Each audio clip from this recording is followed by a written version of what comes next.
নমস্কার, আমি শুভ। আপনারা দেখছেন জিটিভি, দ্রুত হচ্ছে সবার সাথে। আমরা প্রতিবাদ করতে চাইছি, যারা আন্দোলন করছে না তাদের পক্ষে তাদের সমর্থন আন্দোলন করছি আমরা, আমাদের জন্য না। যারা আন্দোলন করছে, যারা লড়াই করছে, যারা বিচার চাইছে, তাদের সঙ্গে সহমত পোষণ করে, সহমর্মিতা পোষণ করে তাদের দেখানো পথ ধরে আমরা আন্দোলন করছি। উৎসব নয় আমরা জানি না, কিন্তু একটা কথা বাংলার মুখ্যমন্ত্রী শিখিয়ে দিয়েছেন, বাংলার মুখ্যমন্ত্রী যখন দুর্গাপুজো করবেন তখন তাকে পরামর্শ দিব, অষ্টমীতে ধুলো চুনেছেন, আমাদের একটা মেয়েকে তো আপনারই রাজ্যে ধর্ষণ করে খুন করা হয়েছে, সে তিলোত্তমার বিসর্জনের জন্য একটু ধুলো চুনেছেন, হয়তো তাকে আপনার মঙ্গল হতে পারে। আপনি কি মানুষ? আপনি কি মানুষ? বাংলার মা বোনদের পরামর্শ দিচ্ছেন আর আন্দোলন নয়, এখন উৎসব করো।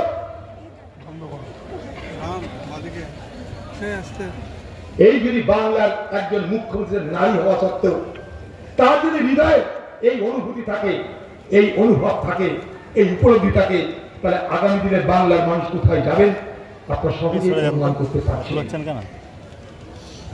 তাই আবার আমি যে কথাটা বলতে চাই তা হলো এই, আন্দোলন থেকে আমরা সরে যাব না।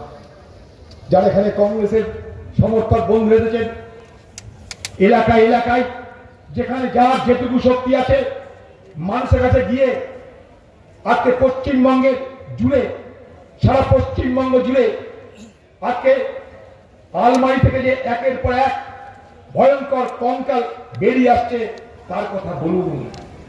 আমি আজকে দাবি করেছি, যদি শিক্ষা দুর্নীতিতে শিক্ষামন্ত্রী পার্থবাবুকে সিবিআই জিজ্ঞাসাবাদ করে, যদি রেশন দুর্নীতিতে রেশনের মন্ত্রী বালুকে সিবিআই জিজ্ঞাসাবাদ করে, তাহলে স্বাস্থ্যের দুর্নীতিতে স্বাস্থ্যমন্ত্রী মমতা ব্যানার্জিকে কেন সিবিআই জিজ্ঞাসাবাদ করবে না?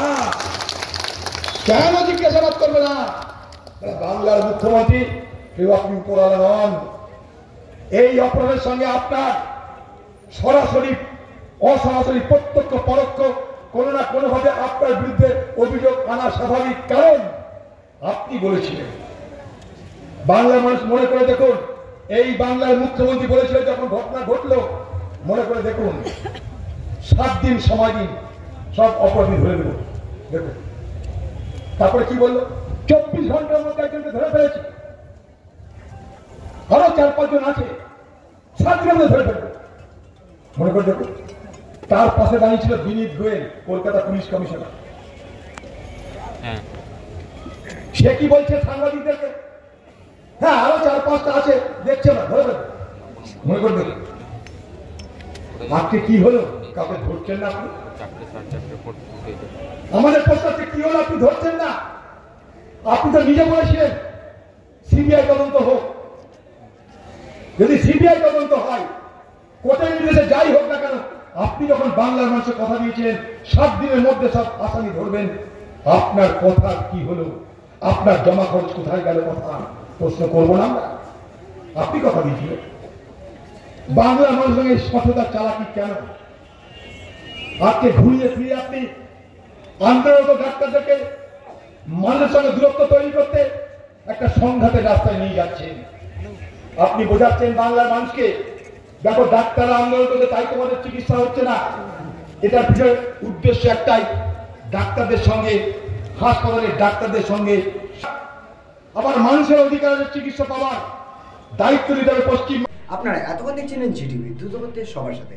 জিটিভির আরো নতুন নতুন খবরে আপডেট পেতে এক্ষুনি লগ ইন করুন www.gtblivenews.com।